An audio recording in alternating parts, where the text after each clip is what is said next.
नमस्कार, फोर्साइट्स टीवी में मैं शालीमार जायसवाल आपका स्वागत करती हूं। भारत में बांग्लादेशी घुसपैठ रुकने का नाम नहीं ले रही है। आए दिन ऐसे मामले सामने आ जाते हैं।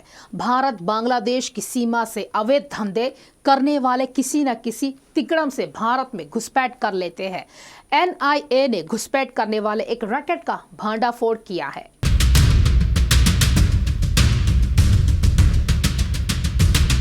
पश्चिम बंगाल से पड़ोसी देश बांग्लादेश की सीमा लगती है। दोनों देश के बीच सड़क संपर्क के जरिए लोगों का आना जाना होता है। साथ ही दोनों देशों के बीच व्यापार भी होता है। भारत बांग्लादेश की सीमा घने जंगल से भी घिरा हुआ है। अवैध धंधा करने वाले इसी का फायदा उठाकर भारत में घुस आते हैं।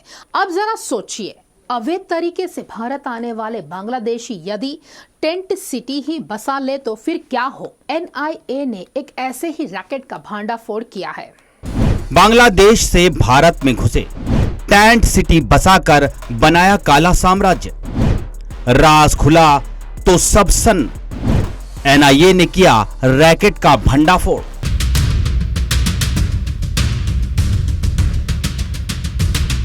अवैध तरीके से भारत आने वाले बांग्लादेशी देश की आंतरिक सुरक्षा के लिए भी चिंता का सबब बने हैं। एनआईए ने मानव तस्करी के एक मामले में कर्नाटक से 2 बांग्लादेशी नागरिकों को गिरफ्तार किया है। एनआईए के प्रवक्ता ने बताया कि कर्नाटक के आंतरिक सुरक्षा प्रकोष्ठ की मदद से बांग्लादेशी नागरिकों का पता लगाया गया। इन दोनों को बृहस्पतिवार को पकड़ा गया था। ये काफी दिनों से फरार चल रहे थे। उन्होंने बताया कि इस मामले में अब तक 14 लोग गिरफ्तार किए जा चुके हैं। जांच एजेंसी के प्रवक्ता के मुताबिक एनआईए ने जांच के दौरान पाया कि हल्दर और इदरीस भारत बांग्लादेश सीमा पर बेनापोल के रास्ते अवैध रूप से भारत में दाखिल हुए थे। एनआईए ने देशव्यापी छापे के बाद नवंबर 2023 में मानव तस्करी के मामले का भांडाफोड़ किया था।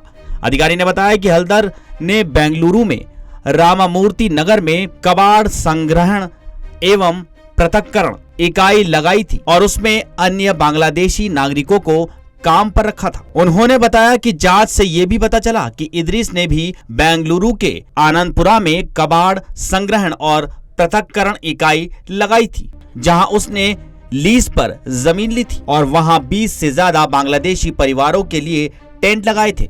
शक है कि इन परिवारों को उसने ही तस्करी के जरिए भारत में दाखिल कराया था।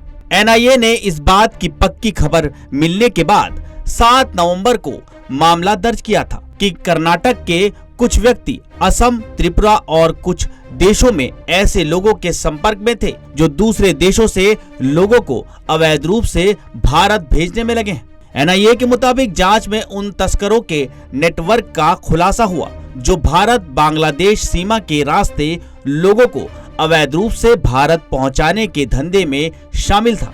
जांच में यह भी पता लगा कि आरोपी ऐसे लोगों को अवैध आधार कार्ड भी उपलब्ध कराते थे। अब भी भारत बांग्लादेश सीमा पर तस्करों के खिलाफ कार्रवाई जारी है।